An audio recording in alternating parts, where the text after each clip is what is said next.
Om Shanti. This is the Avyakt Murli for 18th December 2022. Revised date 18th February 1993. The breath of Brahman life is constant zeal and enthusiasm. Today, Trimurti Father Shiva is especially seeing all his children in three relationships. The first, most loving relationship is that of your being the masters of all attainments, the heirs. As well as being heirs, you are godly students, and along with that, you are those who are loved by the Satguru because you follow him at every step. Trimurti Father Shiva is seeing the children especially in these three relationships. In fact, you are the souls who are experienced in fulfilling the responsibility of all relationships. But today Baba is especially seeing the three relationships. All of you love these three relationships. Today, all of you have come running here with enthusiasm in order to celebrate Trimurti Shiva Jayanti. Have you come to give congratulations to the Father, or have you come to receive congratulations from the Father? You have come to do both. Since the very name is Shiva Jayanti and Shivaratri, what does Trimurti prove? What does he do through Prajapita Brahma? He creates the creation of you Brahmins. You are then sustained. So the word Trimurti proves that together with the Father are you Brahman souls.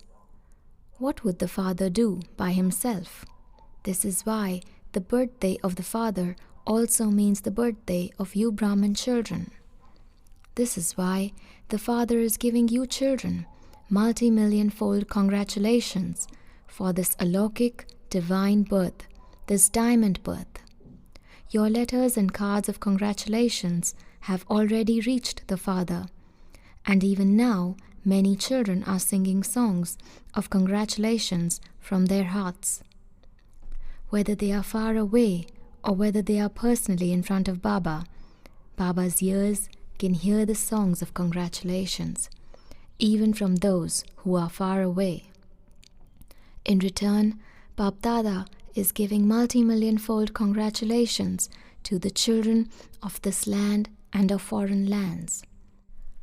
All of you children know that to celebrate any festival in Brahman life means to create an elevated life constantly filled with zeal and enthusiasm. In the Alokik dictionary of Brahmins, to celebrate means to become. So, will you simply celebrate the festival today, or will you create a life constantly filled with zeal and enthusiasm? You have a life when there is breath in those physical bodies. What would your life be if your breath finished? It would be finished. So too, the breath of Brahman life is constant zeal and enthusiasm.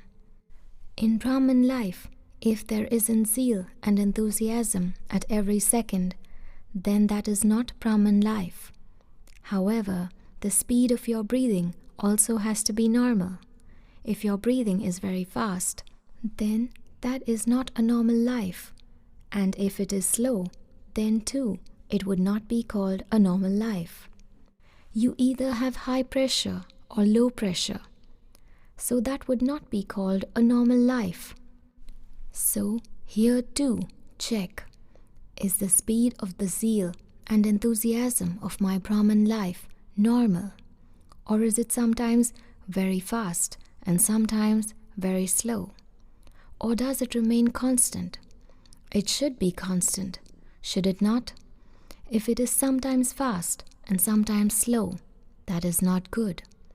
This is why every moment of the confluence age is a festival. You specially celebrate a special day for your entertainment because in Brahman life, where else would you go for entertainment? You would only entertain yourself here, would you not? You would not especially go to the seaside or to a park or to a club, would you? The seaside, the park, and the club are all here. This Brahman club is good, is it not? So, the breath of Brahman life is zeal and enthusiasm. So, your breathing is normal, is it not? Or does it fluctuate? So, BapDada continues to check each child. He does not have to check with a stethoscope in his ears. Nowadays, science has made everything automatic. Shivratri or Shiva Jayanti, you know the significance of both very clearly, do you not? You can also tell others, can you not? You know the significance of both, and you are also able to tell others about it clearly. As well as the birthday of the father, it is also the birthday of you children. So, you can relate the significance of your own birthday, can you not? The memorials are also celebrated by the devotees with a lot of love and devotion. However, the difference is that they hold a fast on Shivratri every year, whereas you have a picnic. As soon as you take birth, all of you have a fast just once for all time, that is, for your entire Brahman life. This is why you do not have to fast again and again. They have to fast every year, whereas you Brahman souls made a vow the moment you took birth, that you would become constantly perfect and complete like the Father. You made this strong vow, did you not? Or is it a little weak? Since the relationship between you souls and the Supreme Soul is eternal, what should the vow be? It should be eternal, should it not? So the people of the world simply have a fast of their food and drink. What does this show? You have made a vow in your Brahman life for your food and drink for all time, have you not? Or are you free to do what you want, to eat or drink whatever you want? No. Have you made the vow firm? Or do you break your vow when you get tired? If you sometimes do not have any time, is it that you get something from outside and eat that? Do you sometimes become slack in fulfilling your vow? Look, your devotees hold a fast, even if it is once a year, but they still follow that code of conduct. Since your devotees are firm in their fast, how firm should you be? Are you firm, or do you sometimes become slack? It doesn't matter if we offer bhog tomorrow and not today. So, this is a memorial of your unlimited fast in the life of you Brahman souls. On this day especially, people also make a vow of purity. Firstly, they make a vow of purity, and secondly, they make a vow regarding their food and drink. Thirdly, they never cause any type of sorrow to anyone or deceive anyone in any way throughout the whole day. They too make that vow.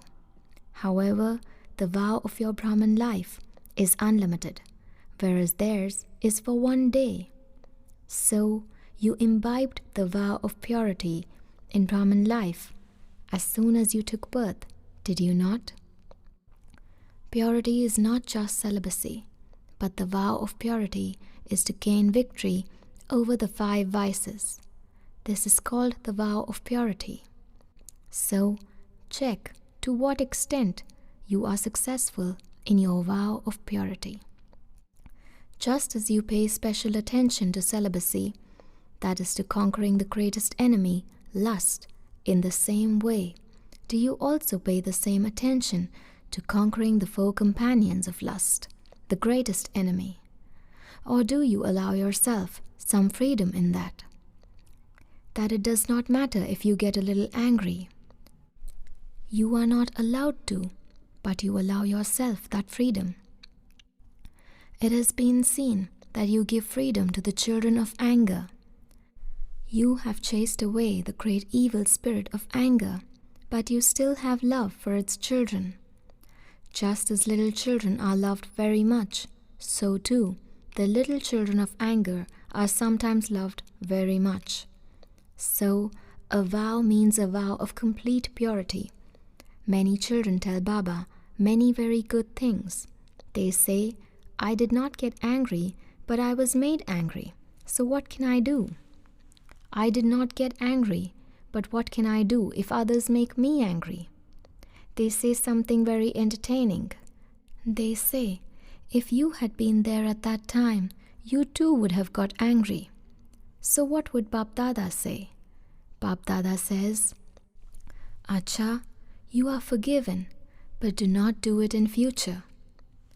Shivratri means to finish the darkness of the night and to bring the light. It means the rise of the master sons of knowledge. This is Shivratri. So you are those in this world who become masters' sons of knowledge, who finish the darkness and bring about light. So what would those who bring light into the world be themselves? They would not be in the dark, would they? You are not like little lamps. There is darkness below the little lamps and light above them. You are master sons of knowledge. So a master son of knowledge is himself a form of light and might, and also gives light and might to others. So where there is constant light, there is no question of darkness. There cannot be any darkness.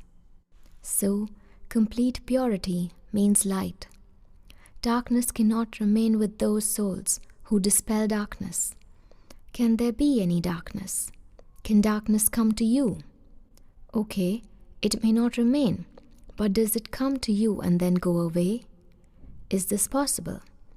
If there is the slightest trace of any vice, would you call that light or darkness? So the darkness has finished, has it not? You show a picture of Shivratri, do you not? What do you show in that picture? How the darkness is being dispelled? Or does a little still remain? What will you specially do on this Shivratri? Will you do anything, or will you just hoist a flag? What will you do? Will you just make a promise, as you do every year? I will not do this, I will not do that, and then do it. It is not like that, is it? You were also told earlier that a promise means that even if you die, the promise should not be broken. No matter what you have to renounce, no matter what you have to hear, your promise should not be broken. It should not be that when there are no problems, your promise is fine. But when any problems come, the problem becomes powerful and your promise becomes weak. That is not called a promise. A promise means a promise. So make such a promise with your mind, not just in words.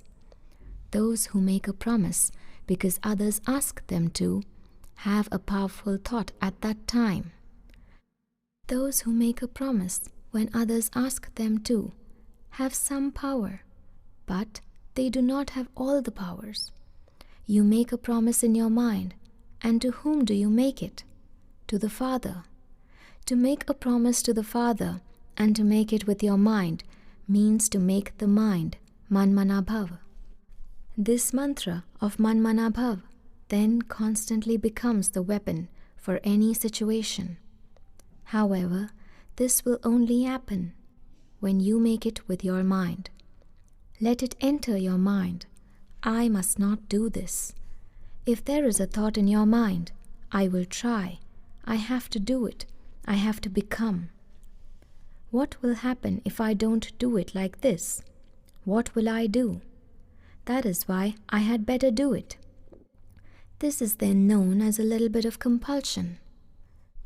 Those who do it with the mind will never think. It has to be done. It must be done. They will think that the Father has said it, and so it is certain that it has already happened. This is the promise of those who are in the first number, whereas the promise of those in the second number is, we have to become that, we have to do it, but we don't know when it will happen. It means that those who think, if, have become parrots. BapDada has the full file of how many times each one has made a promise. The files have become very thick. You must no longer compile a file, but make it final. When someone says to BapDada, "Let us make everyone write down their promise," the whole file emerges in front of BapDada. Do you still want to do this? Do you still want to add papers to your file? Or will you make a final promise? BapDada saw one main reason for a weak promise. That one word comes up in many different royal forms, and it makes you weak. So this one word is one of body consciousness, I. This word, I, deceives you. I think this, I can do this, but only I can do this. What I said was right. What I thought was right. So this I, in different royal forms, makes your promise weak. Eventually, you become weak and have thoughts of hopelessness. I cannot tolerate so much. I can't do so much that I can make myself completely humble. I can't listen to so much. I can't overcome so many difficulties. It is difficult. This kind of consciousness of I makes you weak. There are many good royal forms. However, look in your own lives to see to what extent this consciousness of I appears in the form of your sanskars, in the form of your natures, in the form of your feelings, in the form of your motives, in the form of your words, in the form of your relationships and connections. They do appear in very sweet forms. At Shivratri, there is the sacrifice of this I. The poor devotees offer the sacrifice of a goat that bleats, meh, meh. But it is this I. Sacrifice this. They celebrate the memorial of all of you in a different way. Have you sacrificed this, or does a little of the consciousness of I still remain to be sacrificed? What is the result?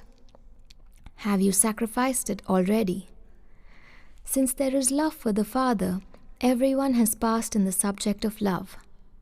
Will any of you say that you have 75% love or 50% love? When it comes to love, all of you would say that you have more than 100% love. The Father also says, you are those who have true love and that you have passed in this. What is renunciation when there is love? Make a promise with your mind and let it be a determined promise. Check yourself again and again. Is the examination powerful or is the promise powerful? Because one examination or another weakens your promise. You double foreigners are clever when it comes to making a promise, are you not? You are not clever when it comes to breaking it, but you are clever when it comes to connecting. BapDada smiles seeing the fortune of all the double foreign children. You have recognized the Father, and this is the biggest wonder of all. The second wonder is that, although you are part of the variety of branches of the tree, you have become the branches of the sandalwood tree of the one Father. You are now all the branches of the one tree. You have brought about oneness in the variety. The countries are different, the languages are different, the cultures are different, but you have brought about unity within the variety. What is the culture of everyone now? It is Brahmin culture. Never say, our foreign culture says this, or that the people of Bharat say, our culture of Bharat is like this. It is not Indian or foreign, but it is Brahmin culture. Unity within the variety is the wonder. What other wonder have you performed? Ever since you have belonged to the Father, you made all the different varieties of customs and systems and the timetable the same. Whether you are in America or whether you are in London, wherever you are, the timetable of Brahmins is the same. Or is it different? Is the timetable of the lands abroad different from that of Bharat? Is it like this? No, it is the same. Renunciation of this difference is the wonder. Do you understand what wonders you have performed? You sing about the Father, saying that He has performed wonders, and the Father then sings of the children, saying that the children have performed wonders. Seeing you, BapDada is pleased, Baba is pleased, and you children dance in happiness. BapDada continues to hear about the service being done everywhere abroad and in this land. Both are racing ahead in doing service. All the programs have been very good, and they will be even better in the future. You used determined thoughts with determination. That is, you used them in a worthwhile way. The more the determined thoughts are used in a worthwhile way, the easier the experience of success will be. Never think, how will this happen? Instead of thinking how, think, this is how. The Confluence Age has a special blessing of making the impossible possible. So, there cannot be the word how. Is it difficult for this to happen? No. Let there be the faith that it is certain it has already happened. We simply have to put it into practice. It has to repeat. It is already fixed, and what is fixed has to be recreated. That is, it has to repeat. This is known as the basis of easy success, and it is to use the treasure of determined thoughts in a worthwhile way. Do you understand? Never think, what will happen? How will it happen? It will happen, and it will happen easily. If there is upheaval in your thoughts, it will bring about upheaval in your success. Acha? To those from everywhere who constantly celebrate with festivity, to those who constantly fly with zeal and enthusiasm, to the souls who have a right and are worthy with complete purity, to those who constantly make the impossible easily possible, to those who constantly make every examination weak and their promise powerful, to those who constantly have the courage to renounce anything in return for the Father's love, to such Brahman souls who are companions of Trimurti Father Shiva from birth, love, remembrance and congratulations on this alaukic birthday. BapDada's Namaste to the special elevated souls. The spiritual children say, Padam Guna, remembrance, love, good morning and Namaste to our spiritual mother, father and BapDada. Acha, Om Shanti. Blessing. May you be wealthy and experience being full of the treasures of knowledge, virtues and powers. The children who have the treasures of knowledge, virtues and powers remain constantly full. That is, they remain content. There is no name or trace of any lack of attainment for them. They are ignorant of limited desires. They are bestowers. They do not have any worries of limited desires or attainments. They never ask for anything. Such children who are constantly full and content are said to be wealthy. Slogan: remain constantly merged in love, and you will not experience anything to be hard work. Om Shanti.